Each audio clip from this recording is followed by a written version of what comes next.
All right, welcome back. We have another interview. Today, we are here with someone that honestly I stole a playoff slot from. I think it was maybe a couple seasons ago.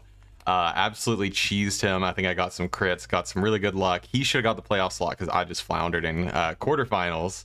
And then also, he is the commissioner of the ODBF, the Omega Dragon Battle Federation. I've never participated in that one. I have definitely heard of it. Unknown Pingu, how are you doing today? Hello, I'm doing good, thanks, and I'm still bitter about that game.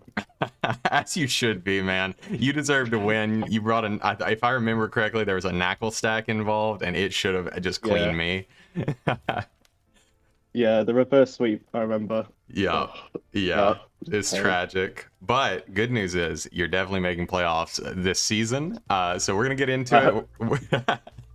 We're gonna I hope talk. so. Yeah, I mean, I believe it. So I think we're gonna go over your team a little bit. As I've said, I'm gonna say it with every interview. So this season is a low tier season. It is Nat decks. All the cut moves are allowed except Pursuit and Hidden Power. So we get a lot of fun moves back.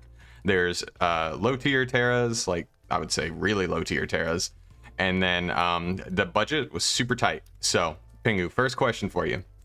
What was your thought process going in? You were pick number 2, so you kind of had everything at your disposal for that first round pick. Let me know kind of your thoughts going into the draft, what you wanted. Did you get the first pick you wanted, or did the did the one person before you take it?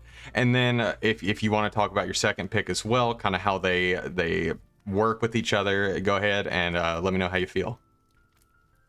Yeah, I had an early pick, but I find that quite daunting because the whole board's at your disposal. Hmm. So it was I had so many options, but I was probably gonna go with Mega Septile because I'd used it before Hmm. and it's one of the fastest things on the board. Yeah.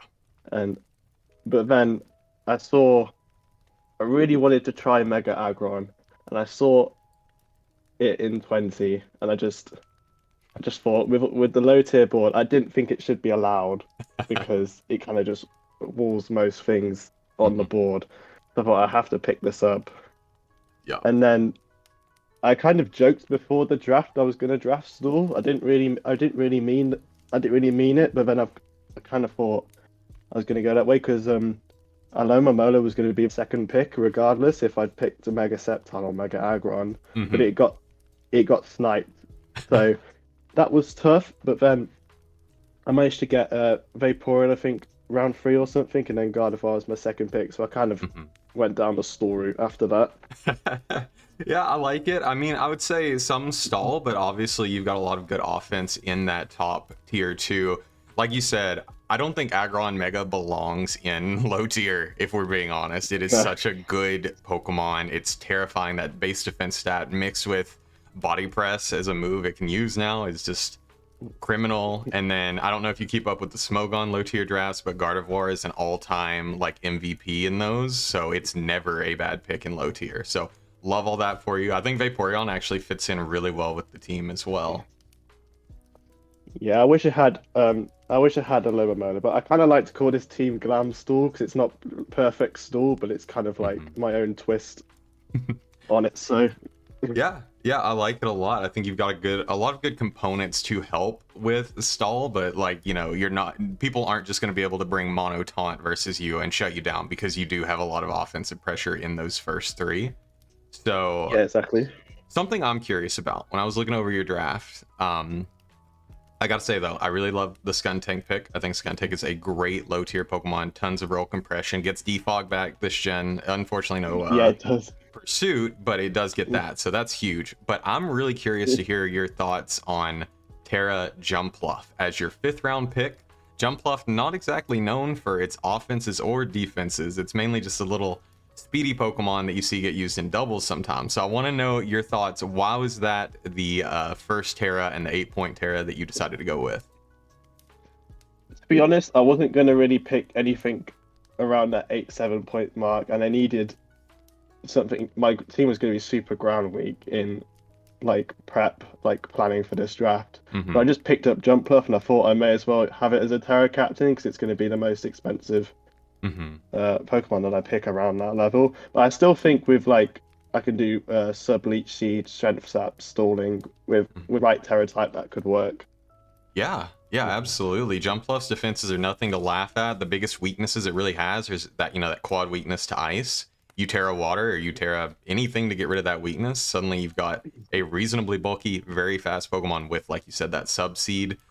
If you really wanted, you could run some kind of meme set with like Swords Dance, Acrobatics, Terra Flying. I could see something like that being maybe not good, but funny. I was thinking that for Terra Fletchinder as well, actually, Oh with yeah. the with the Gale Wings. Hmm. Yeah, Yeah. just if I as long as I'm on 4 HP, I can just smoke through everything. Yeah, that's true. Yeah, don't bring an item, just spam that acrobatics. Fletchinder has a lot of other nice little tools too. It's got like the feather dance, it can pivot. It like you got the prankster feather dance if you want to stop something like, I don't know, a belly drum slurpuff. If you want to slow that down, definitely bring that. Also, I noticed Electric, which is maybe my all-time favorite NFE pick. I know maybe there was some back and forth on evolving your Electric and maybe moving around some other pieces, but I think personally you made the right decision in keeping things as it was. Yeah, it was tough. I wanted to keep Ambipom, but I know I couldn't keep Ambipom.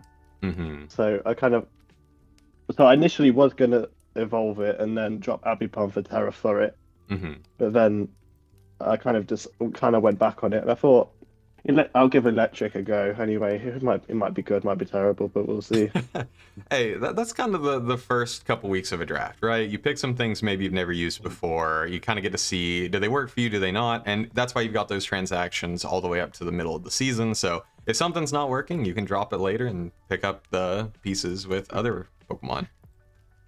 Yeah, Um, shoot, that was another reason why I stayed with it, because if it doesn't work, I can just drop it in a couple of weeks. yeah, yeah, I think that's definitely a good strategy, especially because Meme well known to not allow free agency, so your transactions get spent even in grace I don't period. either. I don't either, so I'm used to it. So Mm-hmm. I kind of like that rule. So Yeah, no, I agree with it because I don't know that I've ever done free agent transactions unless I really messed something up or something got sniped. So, yeah, I yeah, get me it. too. So with that, we've kind of covered a lot of the pieces of your team, but overall, how do you think your team turned out? I haven't watched. I know PRs are out now. I forget what everybody got ranked. I know Sandan is pretty brutal with some people. But did your team turn out well? And you said you had a plan going. So did the plan go as expected? Did you get sniped along the way? Did you have to do any pivots? I'm happy with the first 4 picks plus Skuntank, but I kind of think it goes off the rails after that. And I think I watched Sandan's video, and I agree with him saying that sometimes my draft kind of holds me back quite a lot. Hmm. And I think with a better team, I think I want to make the playoffs, but I think I'd have a better chance if I drafted better and I kind of had more of a plan going into it. I kind of just winged it after the first 4 picks. Hmm. I mean, I think I like the look of the draft. Maybe there are some pieces, I wouldn't say questionable, but there are some non standard pieces. But I think a draft like this is so unique. Like, you don't see a board built like this very often, right? Like, Smogon isn't running a low tier Nat Dex, all this where you can compare to 120 other teams. So I think it's hard to know the value and find the pieces you actually want. And so I think you did a fine job. Like you said, I really like your top 4 Skuntank. I like Ambipom in low tier. I think that 115 speed tier is really hard to match, and spamming normal moves, even without Terra, I think is really strong in low tier because there aren't that many good steals and rocks around. And you have Yeah. probably the single best steal on the board on your own team. I kind of realized midway through that because all of my top 4 are quite slow, but I kind of realized that getting speed quite low down the board is going to be so hard, and I kind of knew I'd messed up at some point, but so I had to get Jumpluff as well was a pick for kind of like speed control, and then I got Ambipom later to help the speed situation as well. Yeah, yeah, I think Ambipom patches it up. You've got the Dracloak, which that one, another one that I'm not sure because when I've seen Dracloak used in the past, I think it's usually as a light clay, like a screen setter, because at 102 base speed and it's usually dirt cheap. Light clay obviously banned for us, but as a Terra captain, I could actually see it using that reasonable, I think it's a base 80 physical attack, so maybe not the worst thing in the world. Yeah, I've used it before, but not as a Terra captain, so that would be quite exciting. Yeah, yeah, I'm a big fan of that. I'm excited to see how it goes, and as we've said, if you see things aren't working, there's a ton of good things on the board. So I'm gonna jump around on the questions a little bit then. Looking at the board, I don't know if you have it up right now or if you've looked at it, like combed Yeah, over it as much as we have. Okay, perfect. So there were a lot of high tier Pokemon that didn't get taken. Jay Scurf and I really honed in on that 18-point tier where he and I took two of the only three Pokemon that got picked in the entire tier. So asking you just generally, are there any Pokemon on this board, high tier or otherwise, that did not get taken that you're surprised about? I'm very surprised that Sinister didn't go because Mhm, that's still without Terra, it's still so strong. mhm. And I almost picked it up myself. I mean, I think some of the Pokemon there are a bit overpriced. I think Arctozal's quite overpriced. You're only going to use it on snow, but then it's quite powerful on snow. Mhm. And then I think I think Mega Sableye was quite overpriced as well. I think I was surprised that Armarouge didn't go. Maybe Mhm. Hatterene as well, because quite the Magic Mouse is probably useful with limited removal on the board. Yeah. Um, but apart from that, I kind of see the directions where most people headed. Yeah, I totally agree. I think it's hard sometimes with low tier because things like Armarouge and Hatterene, like that psychic typing is relatively common in low tier, so maybe people had other psychics planned later on, even though Hatterene and Armarouge are incredibly good. So I don't know, but I kind of get you with your thinking that, it seems like the best things did go, but there are still good things on the board. Like you said, Sinistra, all-time favorite of the channel. So yeah, really surprised no one ran with it. Yeah, that's true. Let's see. So, in your opinion, who are the teams to beat this season? And I think matchups came out this morning. Are any of those matchups exciting or maybe a little scary to you? I mean, there are quite a lot of strong teams. I kind of like I don't know how to pronounce it, but the reigning champ, Inoella. Mm-hmm. Right, I mean, Terragogo I think, is really strong. I mean, you'd know. Yeah, I love the Terragogo. And yeah, and regarding to my schedule, I mean, I've got a pretty tough schedule. Mm. Like, I get the back end of my schedule, especially quite rough. I finally get to play J Scurf, and then I have Horhatus, Mm. Cramp, and Cham to finish the season, and they're all strong coaches with Oh my strong teams. gosh. And I can't I think I will like I think I'll put up a fight. I'm not going in expecting to lose. I think that's a bad mindset. I'm gonna play every game thinking I'm gonna win. Yep. So the team, the teams that really matter. It's just my counter prep to kind of work my way around their teams and win. Mm-hmm. Absolutely. Yeah, I mean, in a way, I guess having the nightmare matchups be later on means that you can kind of test your team against your earlier matchups. Maybe they're not as important. Obviously, you always want to win every week, but you can do a little more limit testing, see what really fits, and see what's really going to fit for later in the season. So, yeah, that's a scary set of late game match. I think I play Autos, Cham, and J Scurf this season, if I'm not mistaken, as well. But in random, I think I start with Cham and Autos, so not looking forward to that. Well, looking forward to it, not looking forward to losing, if you know what I mean. I really like your team actually. I remember Cyber asked me after the first couple of rounds, who's your favorite team so far, and I said yours because I love the first few picks that you made, especially the. I mean, I don't think both masculations should be allowed, but honestly, you got to make advantage. You got to take advantage of it, and you got the Aggron. Terra Aggron will be strong as well.